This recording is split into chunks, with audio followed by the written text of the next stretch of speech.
So that's right, Outriders just received its biggest update yet. Check this out. Legendary drop rates have now been increased to 100%. This patch is out right now, and already players that are hopping on doing expeditions are reporting very good news with the legendary drop rate. So we're going to talk about that, but there's a ton of patch notes here that we're also going to go over, changes to bosses and general patch notes as well. So let's talk about it. Let's do this. Hey everyone, what's happening? Open World Games here, hope you're doing good. And yes, once again, we are revisiting the world of Outriders. So we're going to dive into this post from the community manager about the changes that just happened to the game. Let me tell you what, the game has changed for the better forever. So let's dive into this right now. Now they go on to say this: we made some changes to the legendary drops. Legendary drop rates across the board have been increased by 100%. Legendary level brackets have been removed so that all legendary items can drop at any level. Now previously some items could only drop from enemies of certain levels or above. For example, the Uke Cow could only drop from enemies of level 48 or higher. Legendary anti-duplication system has been implemented. This system will mean that if a character has an item in their inventory or stash and a duplicate item is rolled, the dropped item will be re-rolled once. Note that this system does not guarantee that every drop will be unique. Rather, it is designed to provide a second roll at avoiding a duplicate. Also, scripted boss loot, the Charsloid and Yagik are now able to drop all non-class specific legendary helmets. This change will improve the variety of items in the campaign. Previously, these bosses would only drop a selection of legendaries, the same pool that was available in the demo, as well as the Cannonball helmet. So that's a good reason to revisit these bosses right here. Now, also the luck system has been improved, and players should no longer experience very long droughts without a legendary item dropped during the in-game. The base scaling of legendaries dropping through higher difficulty levels still applies, so you may well still want to farm as high as possible. So yes, of course, farm as high as possible, but you know, some players have already been testing this out. It's great news from press as well. We have Outriders massive legendary drop rate patches here, and it feels great, as you could see Forbes reporting on that. But also the community is feeling it as well. We have this post here from one Sleepy ANZ. It says first expo after loot buff, and we can see how many legendaries he has received after going on his first expedition. He got like 3 legendaries instantly within about 15 minutes. This is such good news.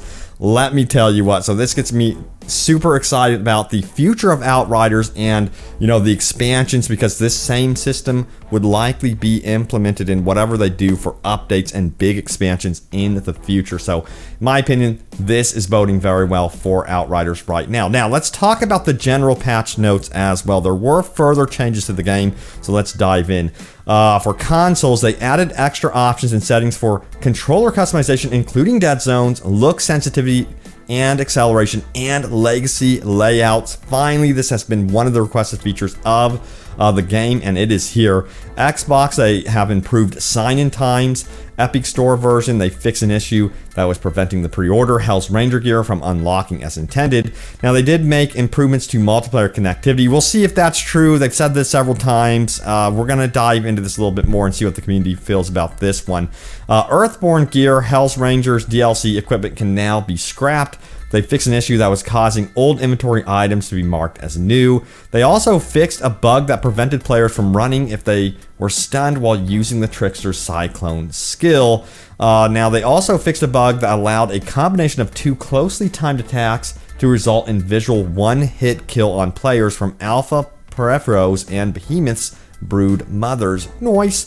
Now, they fixed a bug that caused the scrap grenade projectile to be blocked by dead enemies, and they also fixed an issue that caused Feed the Flames Ash effect to not trigger properly in multiplayer. They also addressed a bug that caused weapon mods Ravenous Locust to not deal damage if used together with the weightlessness mod.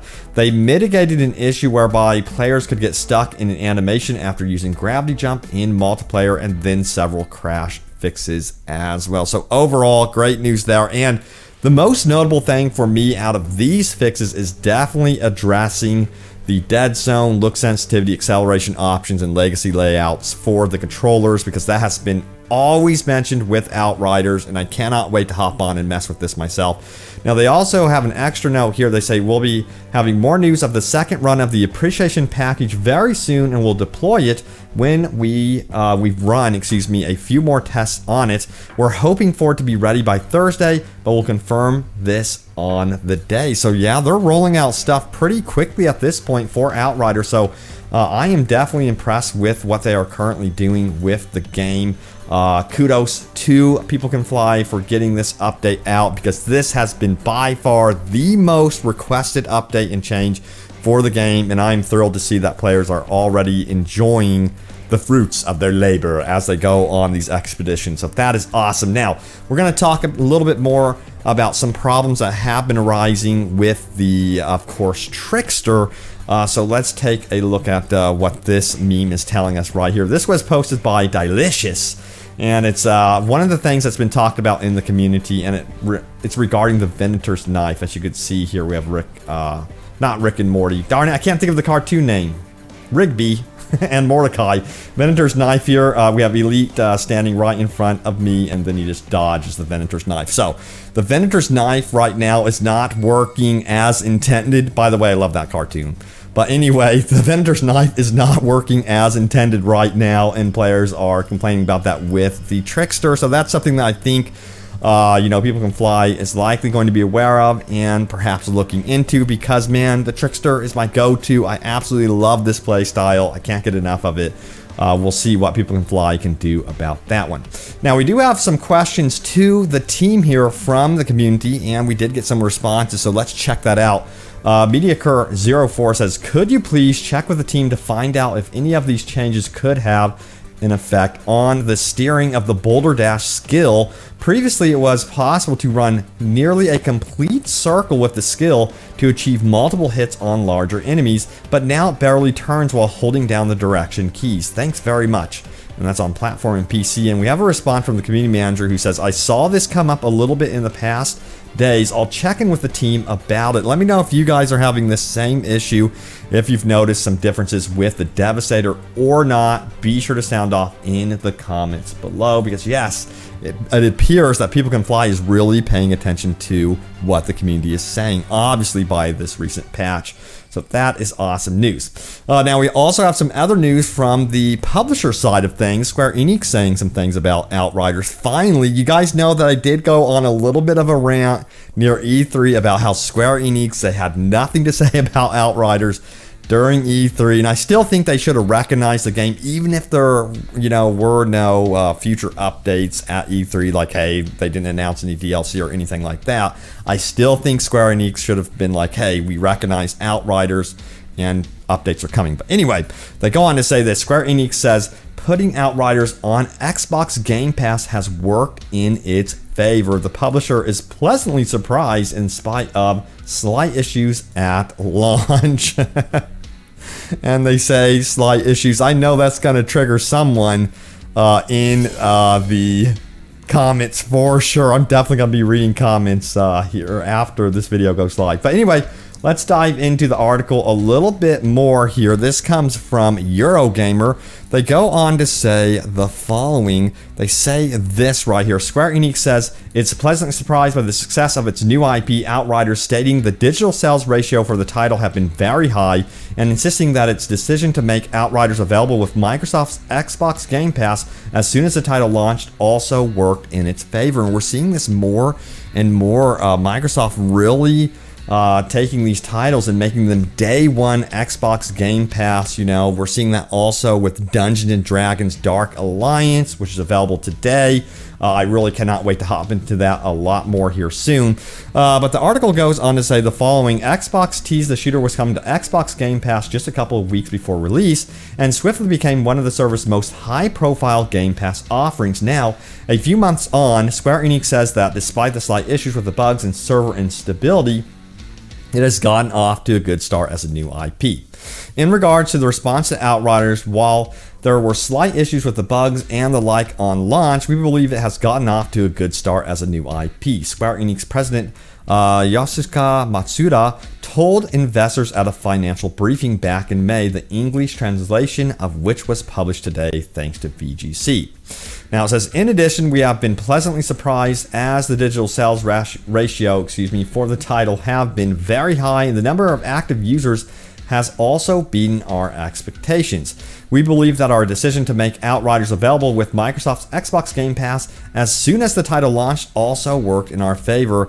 As Wes reported yesterday, Outriders' next patch tackles one of the biggest issues with the game, the dreaded grind for Legendary. So, I am so curious to see if we see a population increase with this game. I like to use Reddit as a way to gauge how the game's overall health, I guess you would say, is performing within the community, and it's going to be really, really interesting to see if we see those numbers jump up. Right now we have 2,400 concurrent users hunting, they call it, on the Outriders Reddit. Near launch, it was in the 20,000 or so. So they haven't reached the launch numbers yet. We're not seeing that big push for people to really come back just yet. So this may take some time, or it might not work altogether. We'll see what happens. It might be too late. Let me know if that's the case for you, if you are willing to give this game a second chance with the legendary loot drops being increased or not. Be sure to sound off in the comments down below and let me know how you're feeling about Outriders. Now it's time for your top comments. Remember to leave a comment down below. It can end up right here in a future video. So let's do this. My most recent Outriders video was called the following. Finally, I have very good news for you. Big changes to legendary drop rates and more. And I was so happy to finally deliver good news about Outriders. Now, let's see what Unspoken had to say about this one. He said, Unspoken Hero says this, I'm going to be honest, I'm fully prepared for this next patch not to work as intended. We'll have to wait and see, man, and see what happens. Now, Mango Madness says, too bad all my friends left the game and no one wants to play, including me. Why the devs let this happen is a shame. Really enjoyed the time I played, but too many problems with connection. Then devs being out of touch with community game was fine before the mess. It's crazy. So I think Mango's basically saying it's too late. I think a lot of people are left with bad taste in their mouth and they're not going to return. It's the same thing if you go to a restaurant and you have a bad experience. It's going to be tough to go back. Matt and the Sadie Bug says, I have no desire to come back. As far as I'm concerned, this game is dead. Jeff says, I already farm as high as possible. Weed is legal in Michigan. That's a good one. Avery says, this is awesome. I still hope they add rotational legendaries to Tiago. Absolutely, they need to consider doing that. Just in case, this patch doesn't work out. And also, honestly, that should be the standard for games like this, is to have some sort of backup to your RNG system. That's how the development should go, in my opinion, with these loot-based games. Have your storefronts, your rare vendors being that backup. But also, let's see what, how do you say this one? Monk Gnome Gaming says, glad they are listening to the community and getting faster. I like how they are communicating every week with what they are doing. Great job to them and you for covering all, bud. Thanks. No worries, man. Thank you so much. And yes, kudos to People Can Fly for getting this legendary drop rate increase in the game. And also, it looks like they're going to be doing stuff with that appreciation package here on Thursday. So some stuff quickly happening with the game suddenly. Now, Gamers Play says this, it will be bugged. I don't believe them anymore, so going to wait a few months, then come back when Tiago has a rotation finally and see if the reviews are any better on it. Yeah, the same thing with Cyberpunk. A lot of people are waiting it out, seeing what happens, and then they would most likely return. So yeah, stay tuned, guys. I will keep you guys up to date on all things Outriders and, of course, Cyberpunk, open world gaming goodness. And yeah, I am beginning to cover a bit of Dark Alliance. We'll see what happens with that one, but this one has me very, very interested. I cannot wait to finally hop onto this game. But thanks for watching. Stay tuned for more, and I will see you all next time. Take care.